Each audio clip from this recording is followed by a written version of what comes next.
Good day, everybody. Welcome to another episode of Building in India podcast. This is a podcast that we're building for all first-generation founders who are looking at building companies in India and trying to make their journeys a lot less difficult. And today we have a very special guest and a dear friend, Ganesh. Welcome to the show. Ganesh is an IIT Bombay graduate, an IIM Bangalore graduate. He's got about a decade of experience in corporate, both as a strategy consultant as well as an entrepreneur, working in companies such as Bain & Company and Honeywell. And after that, he's had a 12-year-long entrepreneurial stint building companies such as Momoe, Flatheads, Aurm in very disparate spaces. Ganesh is somebody who I really look up to because he is the original down but not out guy from Shark Tank. Very, very famous. We would love to hear a lot more about it. Well, some things that people don't know, he's also an avid quizzer and you've been quizzing for a long period of time. And the additional thing is that we have a professor since you teach entrepreneurship at the IIMs and NID. Thank you, Ganesh. Privileged. Welcome to have you on the show. Thanks a lot, Sandeep and Pushkar. Great to be here at the podcast.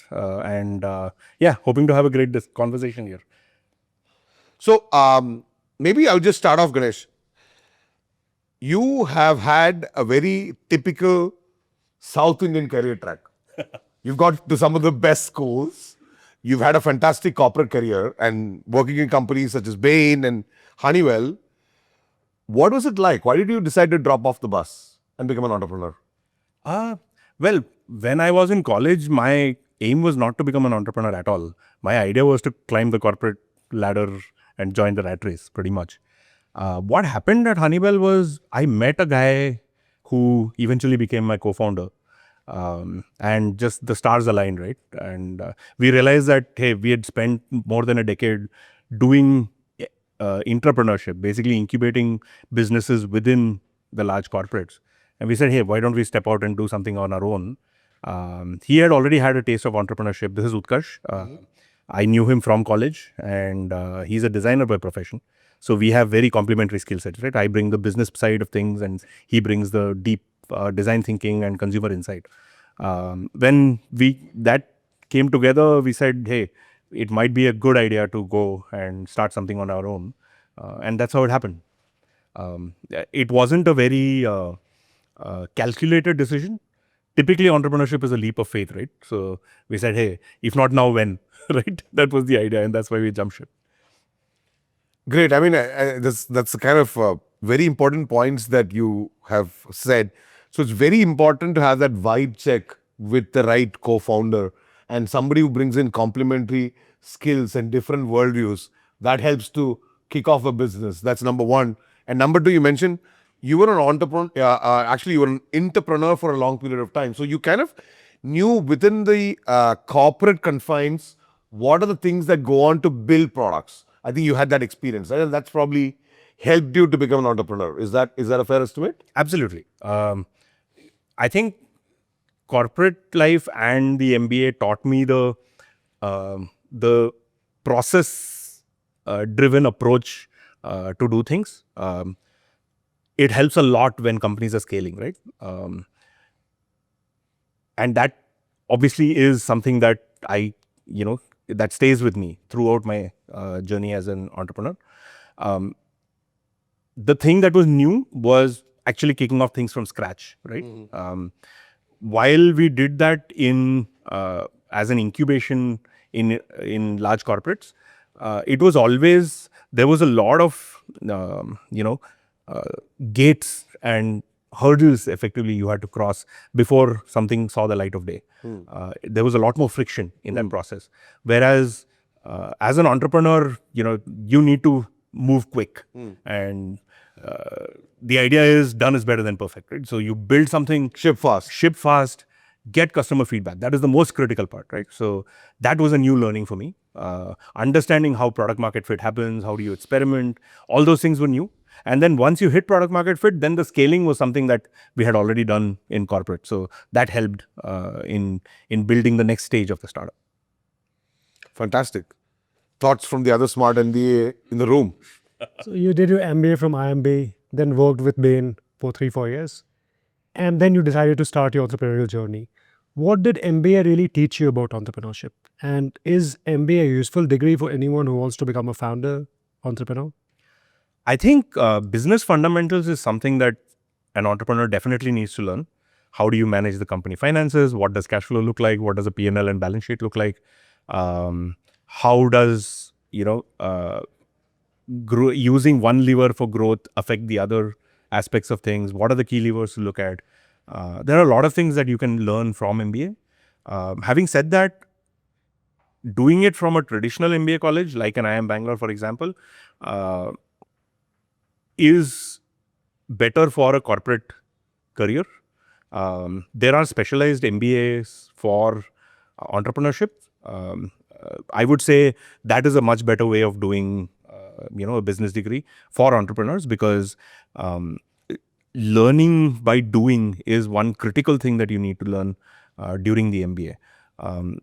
Most of the, IIM courses, what I have seen, at least when I was there, was around how to become a corporate employee, right? It was more around a business analyst kind of a role that you can probably pick up.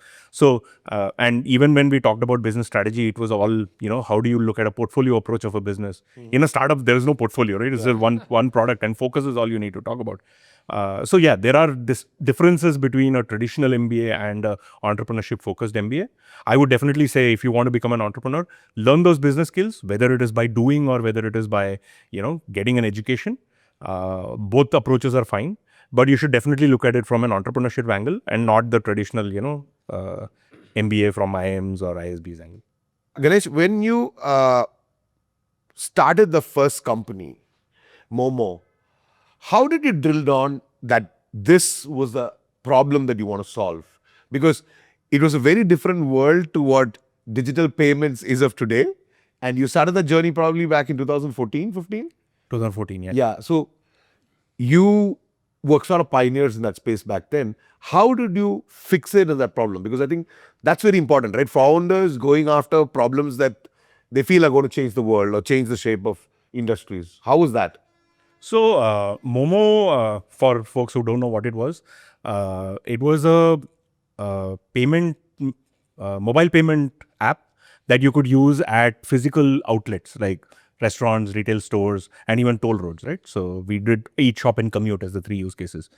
In 2014, I think the app ecosystem was exploding in India. Sure. 3G had just been launched. Smartphones were, cool.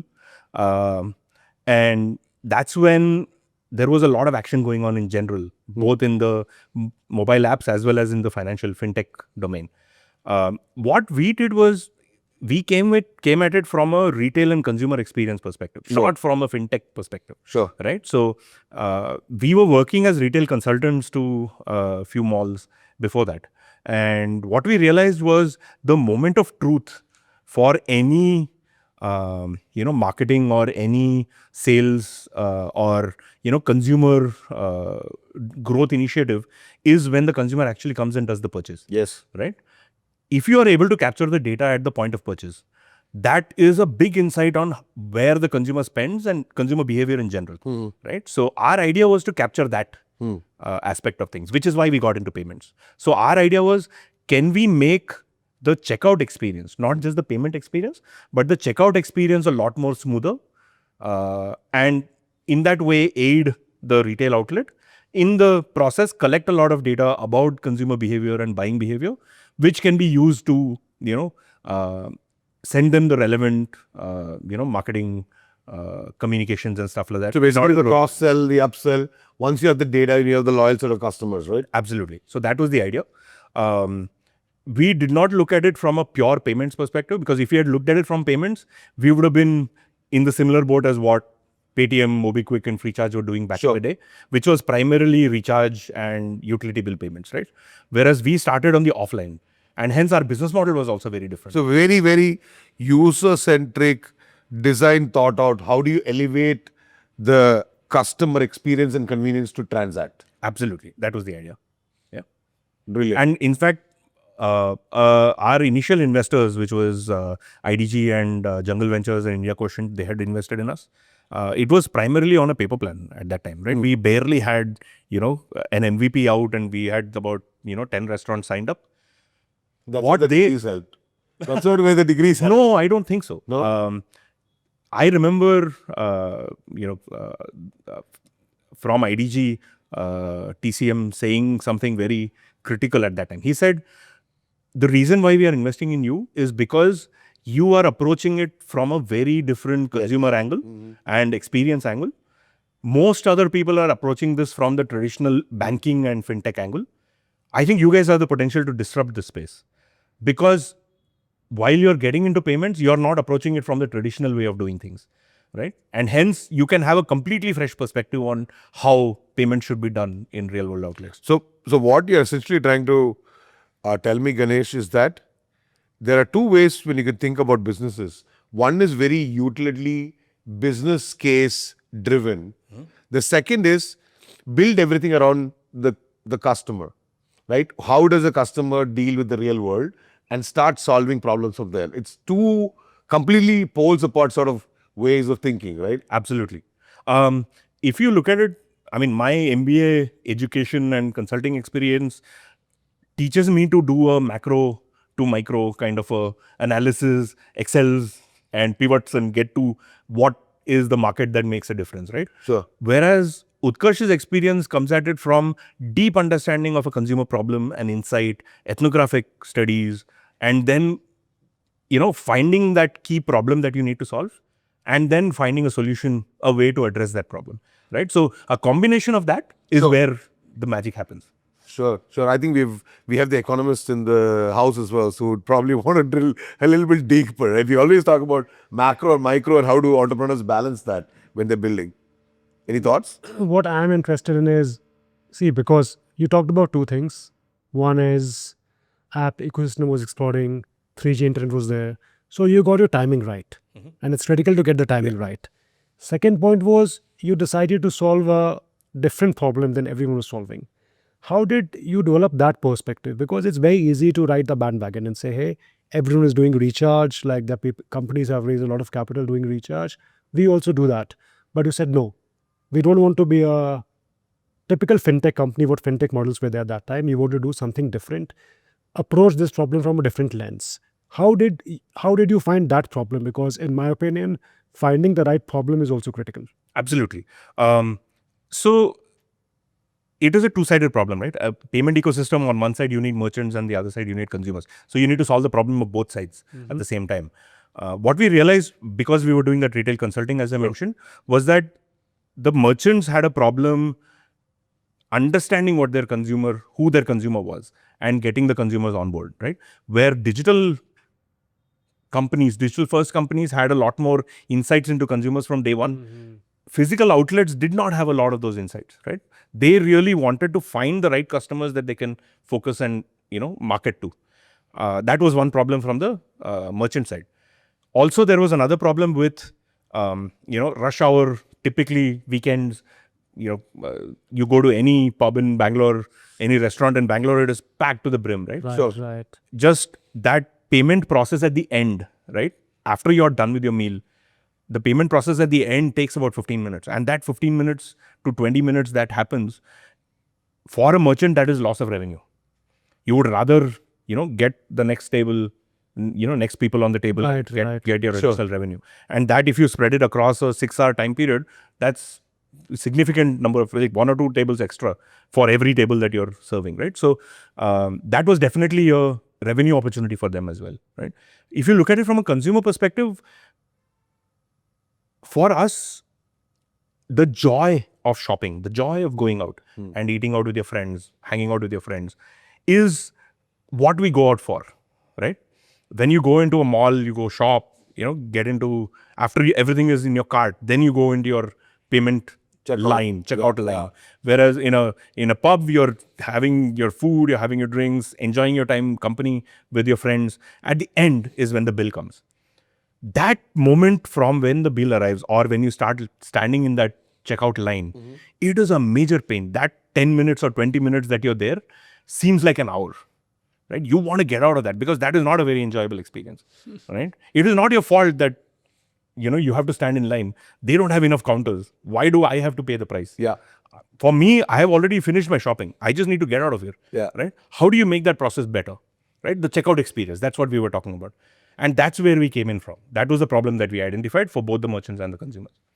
Yeah, so I think it goes back to Pushkar. We have had multiple conversations on the pod where we talked about entrepreneurs building conviction and deep consumer insights by going out there and then figuring out what the problems are and then solving for that, right? So it's like what you're saying, when you're building a good consumer business, no amount of research, qualitative or quantitative, is enough. Yeah. And by the way, all these insights that I'm talking about, there was the fundamental consumer insight and merchant insight that we had. But once we launched the app is when we got a lot deeper into it. Sure. Right? That's when we understood that, hey, we are actually helping the waiter. And hence the pitch when we went and onboarded the folks was very different now. We said, hey, we'll make the waiter's life easier. Right? And our pitch to the owner was very different when we pitched this, because we found that when people go to pubs, in Bangalore at that time, the microbrewery phenomenon was exploding. It was just the culture that started. Absolutely, right? Yeah. So within 3 years, there were about 14 microbreweries that showed up in Bangalore. Every microbrewery, people used to go as big groups, right? Sure. Typically 7-8 people, if not more, would go enjoy their evening at these places. They wanted to differentiate from the rest of the crowd. And this became a differentiator. So they were In your terms of early, experience. they were your early adapters. So cafes and microbreweries were the early adopters for us, because we enabled splitting the bill among all the people Or like a on the splitwise. app itself. Or like a splitwise. Exactly. The Venmo, Splitwise, whatever, Yeah, was sure. already on the app. Nice. Right? You could pay, you could check out individually, and the bill gets aggregated in terms of your payment. So that was an additional. So that time, was it backed by wallets? Was it backed by debit card? How would you split the bill? Like, is it topped up on a wallet? How would No. So initially it was basically a payment gateway on your mobile. Sure. Right? So you could use credit card, debit card, net banking, whatever. That's how it started off. You could save your card and then you could transact, multiple times. Eventually, when wallets became mainstream is when we added the wallet feature. Got The it. wallet feature actually helped a lot in the toll use case, right? got it. Where you'll preload the money, as soon as you go to the toll, the money is deducted from the server and you're off, right? So that use case was more enabled by the wallet. But here, each individual could actually, the bill is split among people. You could split it equally, or you could split it by the items people have ordered. So that flexibility was there. And once the bill comes to you, the total amount that you need to pay comes to you, you could choose however you want to pay. It wasn't necessarily preloaded. Got it. I'm also curious about which was one top consumer insight you had in mind when you started building this business. Every founder has a hypothesis, right? You want to, you have a theory and say, hey, let's go out and test that theory. Yep. What was your key hypothesis that you said, hey, we want to test that? Our hypothesis going in was the checkout is high friction, right? It's a broken experience. It's a broken experience. Can we make it more efficient? This was the hypothesis that we went in with. Interestingly, now that you mention it, that was not where we achieved our product market fit, right? Our real product market fit came when we realized that there is a lot of friction in integrating with the POS, the point of sale softwares that the restaurants had in order to serve the bill on your phone, right?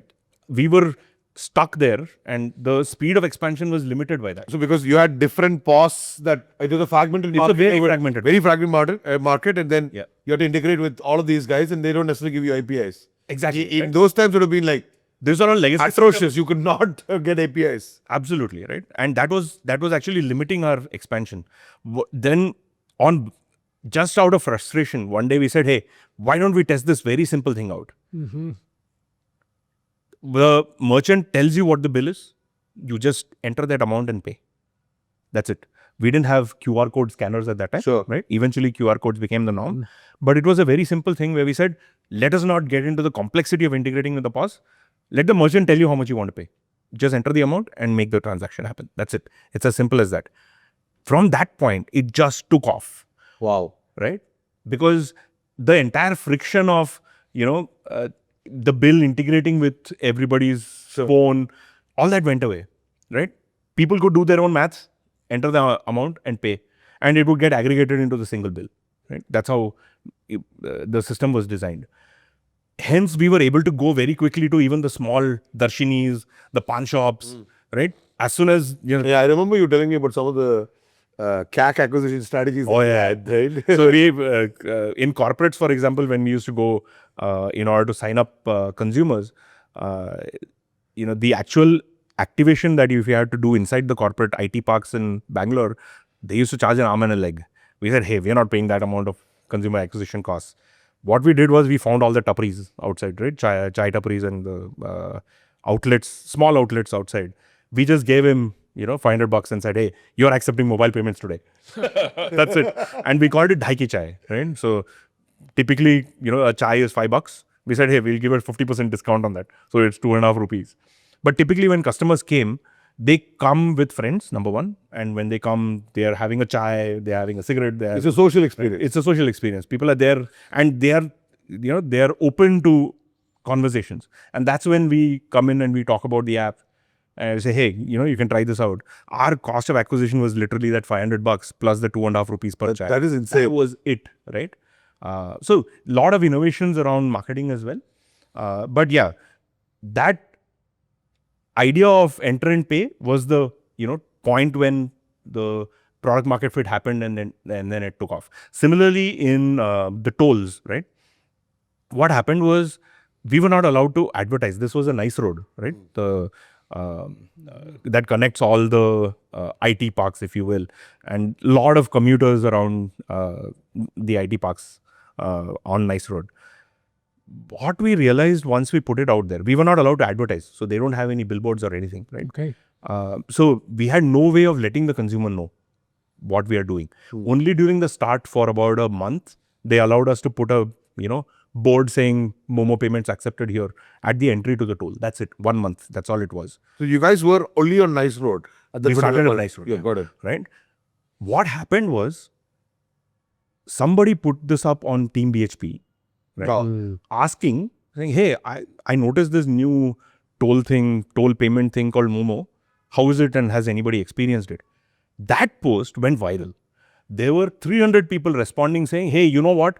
Since I've loaded money on Momoe and since I've started transacting through this, I don't have any problem of those chocolates that I have to collect, right? Because the toll was 24 rupees, 27 rupees, and they will not have change. So they will give you chocolates. So their laptop bags were full of chocolates, which they would not eat, obviously. Yeah.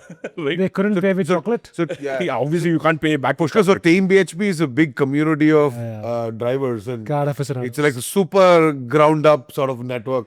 I don't know how active they are now, but yeah, they were super There's another split group as well. But so what you highlighted is that one lightning rod into a community where everybody is looking at ways to make their experience of driving, paying tolls better, actually skyrocketed your absolutely reach. And that was product market fit. Within 3 months, 30% of our transactions were happening from the Nice Road toll. Just one ecosystem that we were enabling, right? Whereas, before that, for 1.5 years, we were going restaurant by restaurant, retail store by retail store. There's a lot of foot on the street, convincing, all of that. Still a lot of friction. But product market fit, true product market fit happened on that commute use case. Immediately it took off. And imagine within 3 months, 30% of your transactions coming from there. That was epic, right? So when you see the inflection like that happening, which is when you know what product market fit is, right? That's the big thing that we learned as well, right? You keep grinding, and one fine day you will see that hockey stick happening, right? And that's when product market fit is really established. I think it also pays to have investors who back that core vision, because I don't think for the last 15 years it's been easy being a consumer-centric entrepreneur in India, considering the profitability and all of that you questioned. So it's always important to have a set of investors who basically say that, dude, go out and build, understand the consumer. We are willing to let you play that waiting game till you hit it, right? Absolutely. Yeah. I think, Pushkar, you will have a lot more insights from the VC perspective. Would love to hear your thoughts on this. No, very good point. And I also think historically in India, and maybe that has changed now, or maybe it hasn't changed, I don't know. It's just that consumer internet companies, they struggle to acquire consumers. And you can reach to a certain extent through traditional digital marketing strategies, and then the CAC goes really up. And that's where when they start bleeding money, because you just can't keep acquiring. And all VCs understand that. So a lot of VC investing right now in India is around, what is your GTM? How will you acquire new customers? How are you going to monetize your customers? Exactly. You just can't keep spending money online and expect that people will come, and that cost will go up. Yep. Your time see, you got lucky also, that Team BHP thing that happened, community thing. But then did you think that, hey, this is the power of community, we should leverage it more, we should go to other communities? Oh yeah, absolutely. The power of communities is something that, organically we realized. But now it is a very established thing, right? Sure. Right. Everybody looks at an unfair advantage. 10, 12 years later. But we are now talking know about 10 each other, years right? ago, 10, 11 years ago. Yeah, this was 2014. 14, 12 years ago, yeah. Right? That was the beginning. And we didn't even know how to leverage those. I mean, But yeah, that time we didn't have like 30 startup events in HSR every weekend, right? pretty much. HSR didn't exist to a large extent from a startup space, but yeah. It was Kormangla back then. yeah. But the power of communities was something that was not very, from a marketing perspective. But yeah, that is also a journey of a consumer marketer, right? So my journey as an entrepreneur has been consumer marketing all the way through. And the understanding of consumer buying behavior, Yeah. the mind map that we call it, is a holy grail, right? You will keep chasing it throughout your life. You will keep chasing it across generations. You will never get there. That is the myth, or that is the mystery of consumer marketing. You can never profess to be an expert. Keeps evolving. Keeps Keeps changing, evolving, keeps yeah. evolving. Channels evolve, behaviors Exactly, evolve, ecosystems evolve, Yeah. and that's the fun of it, right? So what drives me every day to be an entrepreneur after 12 years also is that, Chasing that. insight of how do you understand the consumer now, and how do you make sure that you get an unfair advantage in serving that consumer. But how did you become so much interested in consumer insights? Because you were a consultant, right? So did you also work at Bain in similar projects? So strategy consulting was more, what we had done was more around large infrastructure projects and stuff like that. I did do one go-to-market for a telecom company that was very interesting from a marketing perspective, Right. and at least a business positioning perspective, because they were a very late entrant into the telecom ecosystem. But beyond that, I think it was learning by doing, to be honest, consumer marketing, right? Of course, those were Where one did of the some of the. interest come from? The fun of it was always there during B school, where the best courses that we really enjoyed were the consumer marketing courses, right?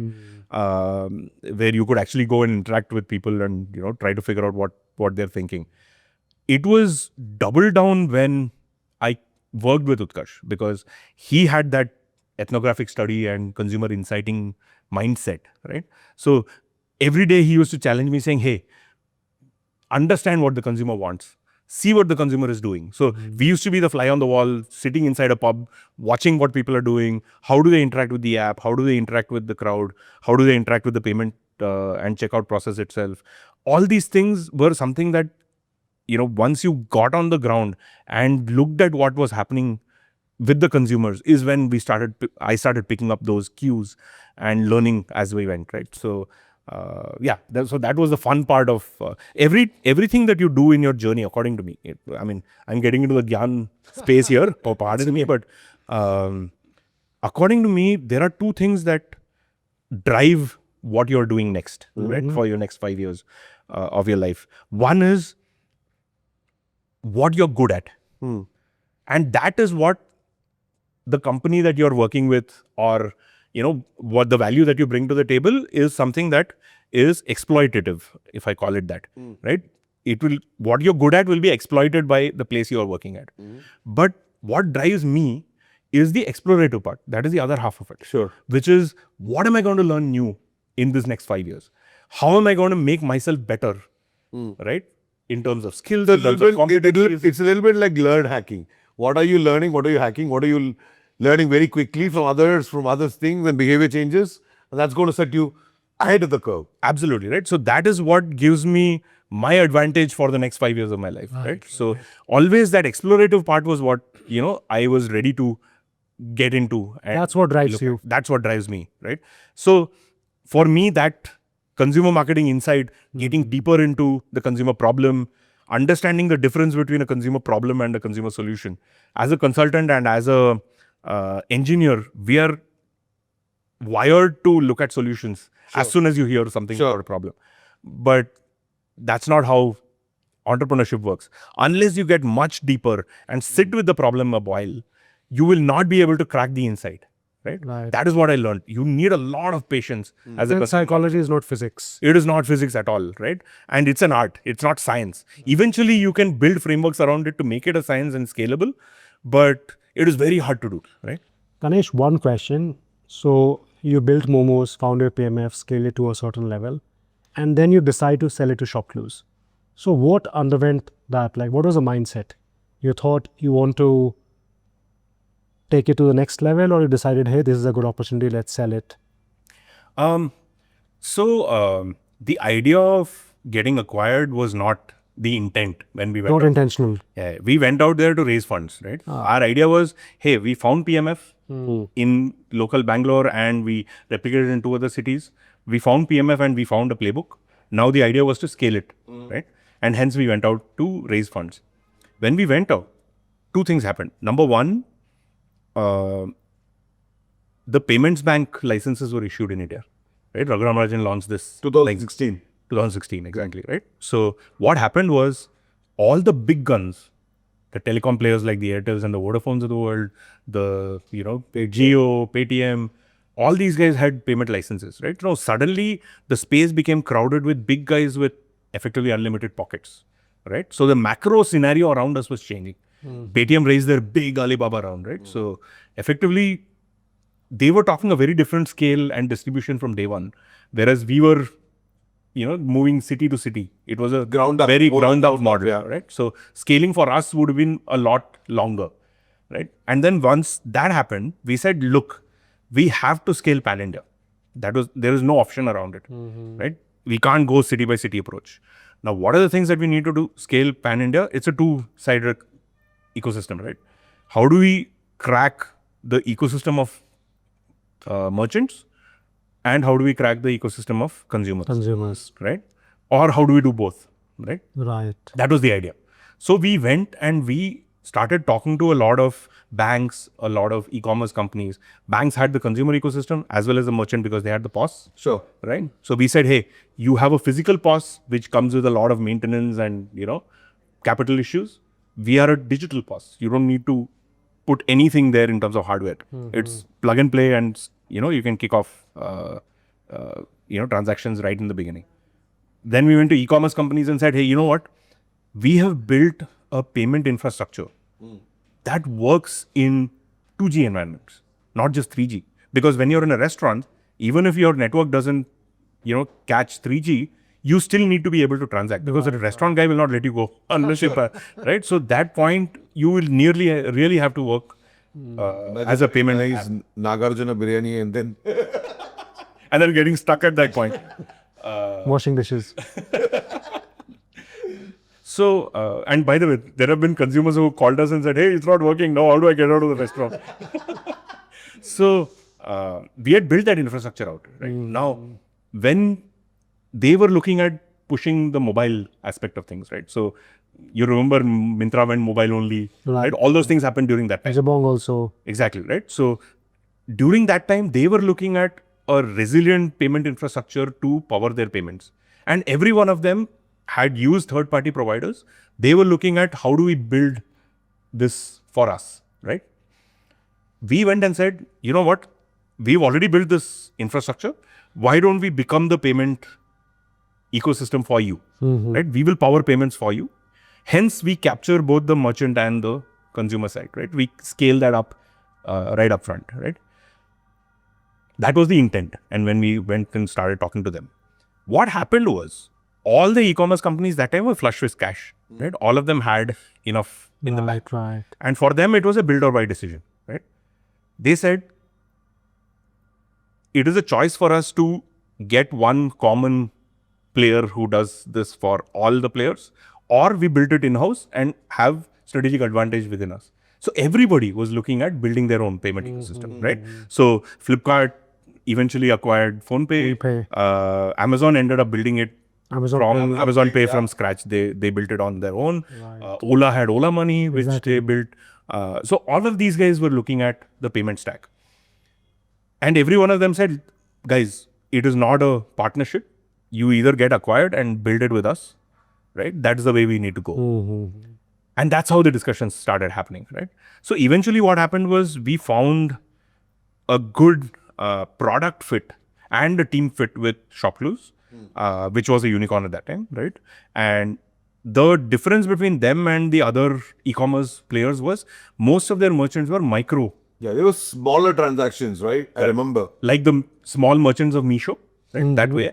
They were small micro merchants who were, having stores and also were putting their products on digital, right? So what we did was the Momoe merchant side was enabling them to digitize their product catalog that is in the store very quickly to e-commerce, right? So they were onboarded much faster into e-commerce because of the Momoe app. And they were enabling transactions at the local store as well because we were great at that. So offline. Essentially, you facilitated the whole digital transformation of these micro businesses very quickly. Absolutely, right? So that was the fit in terms of a product. Second, ShopClues was very strong in the NCR, in the north region, right? Because they were based in Gurgaon and that area was, whereas all the other e-commerce players, whether it was Amazon or whether it was Flipkart, were all Bangalore. So they were very strong in the south. So ShopClues was looking at the south as a strategic expansion area. And we were based in Bangalore. So the entire team could become part of the, ShopClues category. Or team at that particular point in time? We had about 45 people. Got it. Including the founders, it was 50. Got it. Understood. Right? So they could become the sales guys and the category managers Exactly. for expansion in the south as well, right? So It is also what they call an acqui-hire. They also acquired you for the team. yeah, it was product plus T. Awesome. Just something to add because you made a very interesting point. I was reading an HBR case study on why startups fail. And they analyzed tons of American startups and they said most of us think one common reason that gets in the market is startups fail because of co-founder conflict. And that, of course, is one big reason. But they identified 4-5 reasons. And one is exactly what you said. Macroeconomic situations change. And then your business model stops making sense. Yep. And you guys didn't exactly fail, but this is one of the top reasons why a lot of startups don't scale to a certain level because suddenly a new technology comes in, some macroeconomic, some regulatory things happen, and then your business model stops making sense. Two biggest examples, we've seen it in mobility with smartphones and the Nokia of the world became redundant. I mean, not redundant, but just vanished. Right. And the others is look at how Netflix scaled Blockbuster. Again, new technology, different channel of distribution, on demand. Again, very customer user-centric focused business model. And suddenly Blockbuster went boom. A very interesting book. This will not work, I think. It's about the Netflix story. Yeah.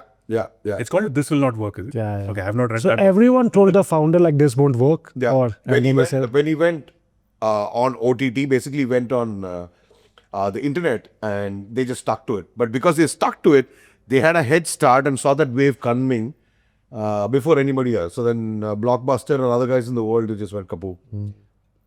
I think we overuse these two examples because everybody talks about It's very evident. and the other one is Kodak that people talk about the smartphone killed the digital camera. Newton. Yeah.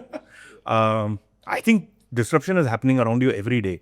Look at what Q-commerce is doing right now. The traditional model of e-commerce has completely been upended. Yeah. Right.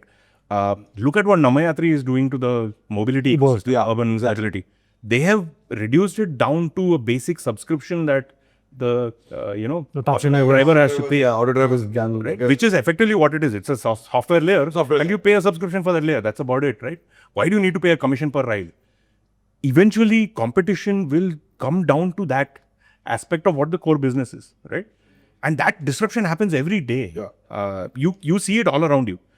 You just need to be open and cognizant of what's going on, right? Sure. Typically, the problem with entrepreneurship is you are in the micros. You're always in the, what are we doing for the next, 3 months, 6 months. to get the next customer on. Don't think very strategically what's going to happen 4 years, 5 years down the line. Very excellent point. The strategic consulting aspect of things helped in terms of also understanding the macro perspective.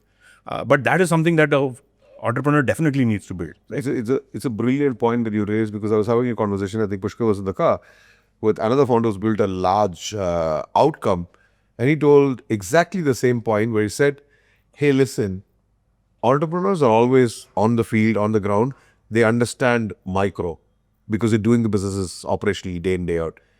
They don't understand. A lot of people don't zone out and look at the macro environment, because the opportunity to create large outcomes is because you understand micro and you're able to scale and get that finesse of execution in micro, and then be flexible enough to adapt to macro, right? So it's actually very, very brilliant you said that, because I think entrepreneurs who are building today need to have context of what problem they're solving and why it's going to be relevant 5 years from now, 10 years from now, which means that it's a combination of macro and micro. Brilliant. And so you did that. You sold the business. 2 years you spent at ShopClues, and then Kira started again? Yeah, once an entrepreneur, always an entrepreneur, right? Once you taste first blood, you are going to be Rambo for the rest of your life. So yes, there was always something brewing, right? From our perspective, saying, hey, what do we do next? From our mindset, both me and Utkarsh. One thing that we saw when we were in ShopClues was, in the e-commerce space, there were fundamental trends and shifts happening, right? So this is an exercise that we do, me and Utkarsh, right? Very often. And I say, so this is... You two have built all your businesses together? Except for the last one that I did, Aurm. But yeah, most of them. So the exercise that we used to do was, I used to bring all the macro trends that are happening from an industry perspective and overall ecosystem perspective. Like a true consultant. Exactly, right? So we know how to build those macro viewpoints. So Right. strategic viewpoints of 5 years, whatever, right? And he brought in a lot of consumer trends. What are consumers doing and how behaviors and habits are changing, right? And how that ecosystem is changing. Now, when you intersect an industry shift with a consumer shift, that intersection point can actually create a lot of businesses, all right? So when you do this exercise, suddenly you will find 7 or 8 different ways or things that are potentially going to be businesses in the future, right? Classic example was Flatheads. The industry trend that was going on was marketplaces started with horizontal, which was the Amazons and Flipkarts of the world. Then became what? Then became vertical. Yeah. There was Myntra, there was Nykaa and so on in individual vertical spaces. Yeah. What was next? Next was D2C brands. Big brands. Right? As the consumer wallet and will to spend and the ability to spend increases, automatically they start asking, what beyond the commodity that I can get? Right? What is it that is resonating with me as a person, as an individual, rather than to the mass, right? What is appealing to the mass? What more is what they're asking? And hence D2C brands can start serving those niches that start appearing. Exactly. When consumer behavior is happening. So this was one macro trend that we saw. From a consumer perspective, and by the way, this was validated with what happened in China, what happened in Europe, US, what happened in the US. D2C was the big thing, and D2C was exploding in all these markets, right? Right. What happened from a consumer perspective, right? We were looking at what are the lifestyle changes that are happening, right? And we went and met this founder of Color Plus. You know the Color Plus? Yeah. What he said was very interesting. He said, look, when we came in 15 years ago, that was 15 years ago then, people were moving from, everyday dressing was moving from formal to business casual. Casual Fridays, business, Friday dressing became early 2000, 2003, 2004, that period. Exactly, that period, right? So that was when this trend started happening. Alan Solly launched this casual Friday dress. What happened was, suddenly there was a shift from your blacks and navy blues in pants and, grays, whites, blues in your shirts, to a lot more options that were Colors, types of pants that were available, a whole bunch of things that were happening. They picked up on that. And the way they grew was they launched chinos, and chinos became their massive product. Sure. It just took off. They were one of the first to launch chinos. They launched multicolors in shirts. Yeah, they launched actually the pioneers in that space. Patterns. They used to do golf ball finishes. They used to launch purple t-shirts or purple shirts. These polos started coming in. There were a whole bunch of things that started coming in at that time. Suddenly there were a lot of options for men to dress up, right? That is what they picked up on. He said, look, that happened 15 years ago. Now, there is a trend happening from business casual to casual dressing. People are moving from chinos to joggers and jeans. People are moving from shirts to t-shirts. People are moving into athleisure when they're going to work, right? Goldman Sachs had just said jeans are allowed in the office. If the most stuffiest bank in the world can say jeans are allowed, it means there's a shift going on. Right. When that is happening, he said, look, there are enough companies that are making jeans and joggers. So apparel-wise, it is sorted. And t-shirts, of course. What is happening in the footwear space? In leather, when it was formal and business casual dressing, there were the, Hush Puppies and the Clarks of the world, and the Toms, which were launching the moccasins and stuff, which were more suited to business casual as well as formal dressing. What happens in casual? So the only brand which is very big that particular time, for a long time I remember, was Woodland, right? Woodland was more focused around outdoors, right? Outdoors. More hiking shoes. Hiking shoes. That was their core. Right. I mean, they started with that and they kind of expanded into more into... Eventually, Like we don't realize because we now wear sneakers all the time that it's a relatively new phenomenon in India. Absolutely. No one used to wear sneakers 10 years ago in India. Like outside gym. And you would know because you were a banker as well, right? Everybody's like swimming up and wear brown shoes. So I always wore Oxfords and double monks, but now even I wear sneakers. So You look that type also. That's a good thing. Yeah. Well, if you need to belong to the startup ecosystem in Bangalore, you need to dress up much more casually. But so when that trend happened, one of the things that we saw when we brainstormed with them was, where is the casual Hush Puppies? It doesn't exist. So, Right? Either you're wearing a gym shoe, but you're buying the black or the dark blue variant, the navy variant, so that it looks work appropriate. like a Nike. But you will buy the black. you'll buy the black. Nike black. You will not buy the neon. Yeah, you'll buy the black, Highlight. dark blue or some, yeah. Correct. So it has And to they be didn't have something in brown, I remember. Nike never made anything in never brown. made anything in brown, right? Or you would try to find the slip-on Like a loafer. loafers, which you will try to wear in the space. And if you look at the Indian ecosystem, right? Now, I'm talking about the Indian consumer, right? When we started digging deeper into this problem, well, why did we get into footwear? That's the other question. My co-founder is a fanatic in terms of shoes. I know, I remember meeting him and he told me that he had 200 pairs of shoes. Yeah. I was like, Crazy. what? Your entire family? Is it no? Just me. So yeah, you should go to his house. He has a, floor to ceiling closet only for shoes, and 80% of it is him. There are two girls, 2 daughters and his wife. They only have 20% space, which is very weird because my house, 80% of it was, my wife and daughter. So one thing that he was a user, and he used to buy shoes not because he was a collector, like the sneakerheads, but he used to buy shoes because he wore them.